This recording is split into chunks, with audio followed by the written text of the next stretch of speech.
anche qui di diplomazia, no? Tra storie che peraltro si conoscono, sono lungamente incrociate. Non c'è ragione di guardare a questo processo con preoccupazione, non c'è ragione per un elemento perfino oggettivo. Lì si è determinato quello che lì si poteva determinare, e devo dire che io ho fatto fatica e faccio ad oggi ancora fatica a capire perché quel processo non abbia potuto assumere la dimensione di unità più larga che in quel luogo avrebbe potuto assumere, e per la quale non trovo oggi nessuna ragione di merito, se non una ragione di valutazione rispetto a tempi, a percorsi che io rispetto. Penso naturalmente, lo dico così che non sembri, diciamo, un'allusione non nominata, alla scelta che ha fatto Pippo Civati, che oggi a Napoli ha dato vita un atto costituente di carattere congressuale alla nascita di un partito possibile, e che io rispetto naturalmente, e rispetto alla quale continuo a pensare, come diceva Alfredo, che anche in questo caso le ragioni della costruzione di una prospettiva unitaria ci porteranno rapidamente a rideterminare uno spazio comune. Ma dentro quel luogo che senso avrebbe avuto ancora attendere nella costruzione di un'accumulazione di forze, cioè di un punto di vista più forte e più efficace?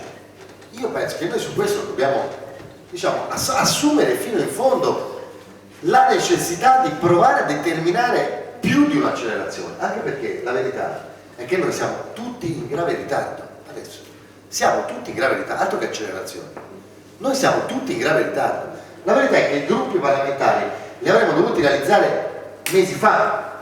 La verità è che un soggetto politico che si ponga il problema di ricostruire una proposta autonoma, un punto di vista sul mondo, un programma politico per questo paese, per questa società, per il modo in cui la crisi ha prodotto una modificazione nell'organizzazione dei corpi sociali, dei soggetti con cui proviamo e vorremmo provare a ricostruire un elemento di connessione, che un soggetto politico avremmo dovuto cominciare a costruirlo mesi fa, se non forse qualcosa in più.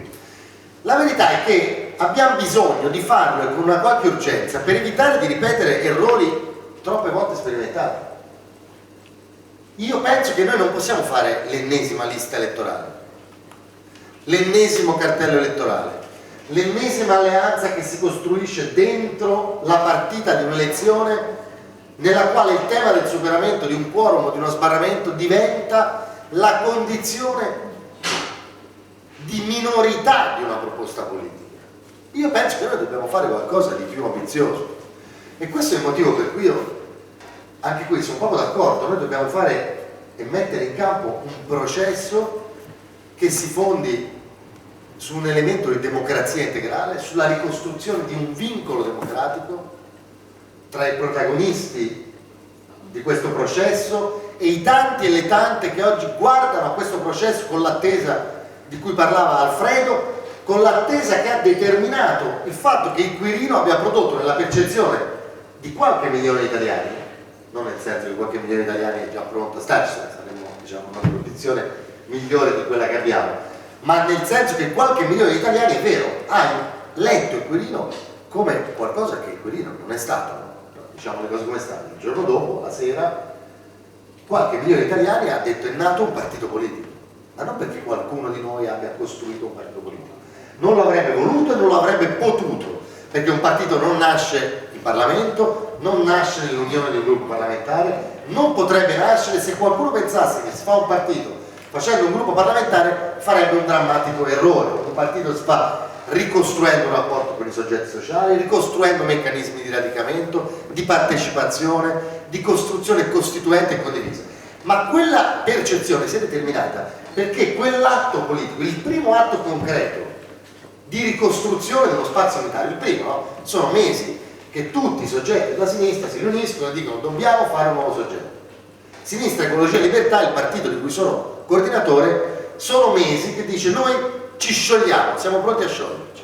A ogni nuovo segnale di uno spazio possibile di unità più avanzata noi diciamo: pronti a scioglierci, cosa che io qui confermo naturalmente.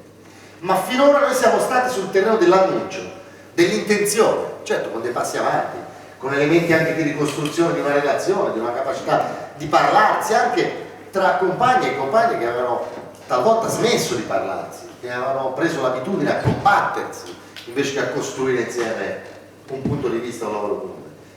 Certo, c'è stato un passo avanti, ma tra l'annuncio e la costruzione di un fatto politico concreto, per quanto limitato, parziale, c'è una differenza enorme, ed è questo che ha determinato la percezione che a Quirino fosse successo qualcosa di più che la costruzione del gruppo parlamentare. Allora ha ragione Alfredo, dobbiamo fare di quella percezione, di quell'energia, di quella capacità di dare senso a uno spazio politico un valore comune, uno strumento collettivo.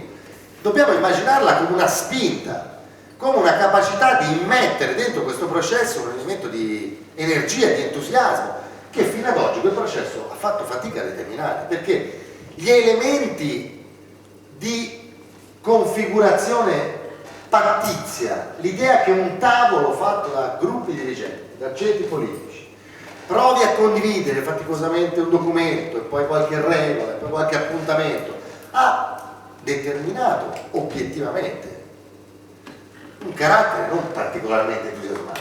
Lo sappiamo, abbiamo fatto un sacco di volte, ma non per colpa di qualcuno, perché è difficile, perché ricostruire uno spazio è un lavoro lungo, eppure noi dobbiamo sapere che per vincere questa partita dobbiamo costruire qualcosa che, come diceva Paolo, abbia anche una capacità evocativa, dia qualche entusiasmo, segnali un elemento di radicale discontinuità col passato. Allora posso dire una cosa, la prima radicale discontinuità è questa: noi non possiamo fare una federazione, dobbiamo dire quando partiamo che in questo processo quelli che c'erano non ci sono più, che i partiti, le associazioni politiche, le organizzazioni nella costruzione di questo processo fanno un passo indietro, si mettono a disposizione, costruiscono un nuovo spazio politico di tutti e di tutte, in cui la dinamica democratica, la testa e il voto siano sovrani su tutto, non solo su come ci si presenta alle elezioni, siano sovrani su come ci si organizza, sul nome che ci si dà, sulle modalità con cui si costruisce una nuova leadership, un nuovo gruppo dirigente che, come diceva Vittoria, ha bisogno di elementi di rinnovamento, non per, diciamo, la tentazione di riproporre peraltro con qualche ritardo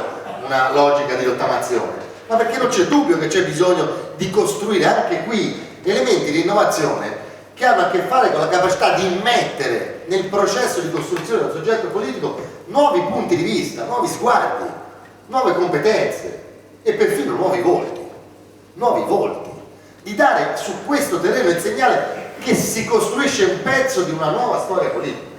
Questa cosa riguarda tutti, e lo dico io che, diciamo, in un quadro nel quale la sinistra politica, nelle sue forme organizzate, vive tutta una condizione di fragilità, di difficoltà. Adesso Sinistra Ecologia e Libertà è stata per 2 anni, dopo le elezioni politiche, inchiodata a dati nei sondaggi, come sappiamo valgono quello che valgono, insomma ci sono e uno ci fa pure i conti, in percentuali che andavano dal 3 al 4% a seconda del periodo, la media di fondazione stava tra lo 0,5 e l'1,5 a seconda dei periodi. Di questo stiamo a parlare, quindi non è che qualcuno può dire oh io sono un gigante, quello non... Questo è il dato con cui ci siamo misurati, no? E tuttavia Sinistra Ecologia e Libertà, che dentro questa debolezza è oggi sul piano organizzativo, per evidenti ragioni, il soggetto più significativo, perché c'è un gruppo parlamentare, perché c'è appunto qualche percentuale in più, lo dice con assoluta tranquillità, ma anche assoluta determinazione. Noi dentro questo processo politico, esattamente come abbiamo fatto con i gruppi parlamentari, è un fatto, questo non è un annuncio, perché fare un nuovo gruppo parlamentare significa una cosa semplice, che se prima c'era un gruppo dirigente, quello di Sinistra Ecologia e Libertà, che disponeva di un gruppo parlamentare al quale poter dare indicazioni di voto, col quale poter costruire scelte parlamentari, oggi questa correlazione non c'è più. Il gruppo di Sinistra Italiana non è più nella disponibilità di Sinistra Ecologia e Libertà. Abbiamo sciolto il gruppo parlamentare di Sinistra Ecologia e Libertà e ne abbiamo fatti di nuovi. Ecco, noi vogliamo costruire un processo costituente nel quale quello che c'era non ci sia più, per costruire uno spazio politico di tutti e di tutte, innovativo e con le caratteristiche che qui sono state ricordate, sulle quali, per, come ho detto, tentativo di brevità, evito di ripetere.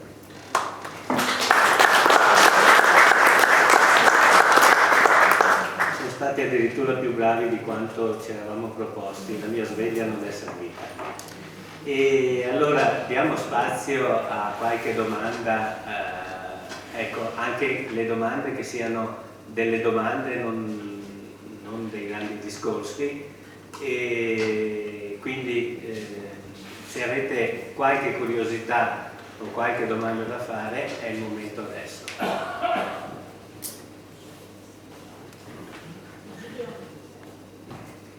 Se vieni qui hai il microfono. Beatrice. Buonasera, Beatrice Pesimena, credo che qualcuno mi conosca. Io faccio parte di SEL da quando è nato, sono molto legata a questo partito sinceramente e nonostante io voglio crederci in questa cosa, parlo a te perché sei la persona che mi rappresenta, no?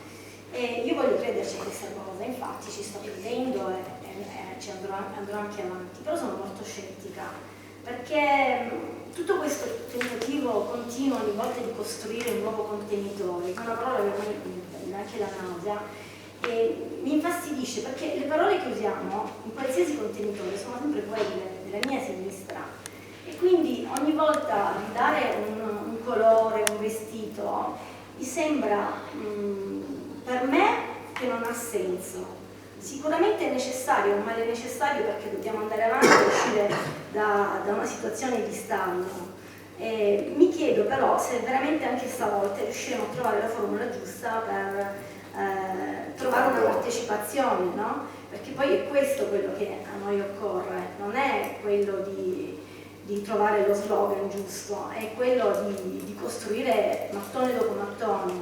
Quindi sono molto, forse perché sono un po', faccio fatica a pensare che adesso un partito nel quale io credo si scioglia per continuare a fare quello che comunque ha sempre fatto. Ok, okay. Chiaro. C'è qualcun altro che vuole intervenire? Poi magari andiamo. Prego. Sì. Io sono Daniela Ruffini, sono di Rifondazione. Volevo fare una domanda al deputato Dattore, perché nel suo intervento giustamente ha parlato di una sinistra nuova, ha parlato di una sinistra che possa riconquistare pezzi di società che ha perso e ha fatto un riferimento a una cosa che mi ha un po' così riportato alla mente anni brutti per la sinistra, perché credo che quegli anni abbiano gettato le basi per il disastro che poi è successo alla sinistra italiana. Mi riferisco all'Ulivo, perché ha detto noi dobbiamo fare una sinistra sull'impianto ulivista. Io penso che se vogliamo fare una sinistra nuova non sia questa la strada. Volevo chiedere se non, cioè, secondo me c'è una contraddizione in questa affermazione, perché è un tornare indietro anche a un momento in cui, come dire, si sono vinte le elezioni, ma dopo come dire, dopo 2 anni si è andati a casa e Berlusconi penso abbia preso la più alta percentuale nelle elezioni che noi ci ricordiamo. Posso finire?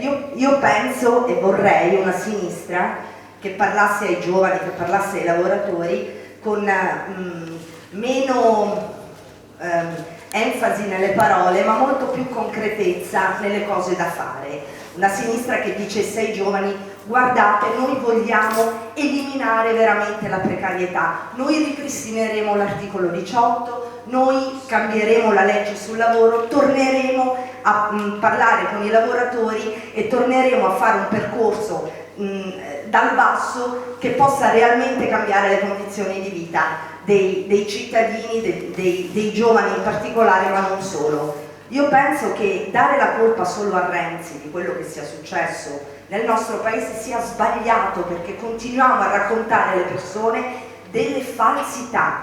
Cioè noi dobbiamo ricostruire dagli errori che abbiamo fatto come sinistra, che abbiamo fatto, come dire, dico anche Rifondazione, non sto dando la colpa soltanto agli altri, Io dico che dobbiamo ricostruire un percorso con parole chiare, dicendo che cosa vogliamo fare, non soltanto con grandi discorsi sulla solidarietà, sull'uguaglianza. Ci mancherebbe altro che la sinistra non è per l'uguaglianza e non è per la solidarietà. Parliamo di cose concrete alle persone, perché quello che abbiamo fatto in questi anni è stato un disastro. Quindi volevo capire se questa contraddizione la riusciamo a superare. Grazie. Posso intervenire? Prego. Una cosa molto semplice. Brevemente. Brevemente. Una testa, un vuoto avete detto. Qual è il vostro programma? Sulla salute, sul lavoro, sulla sanità. Io sono un vecchio comunista, sono stato iscritto al PC per molti anni. Io credo, al di là delle parole, andiamo sulla competenza. Io sono una testa, io voto, ma io voto un programma. È chiaro? Grazie. E il suo nome, per cortesia? Alberto Afferro. Prego.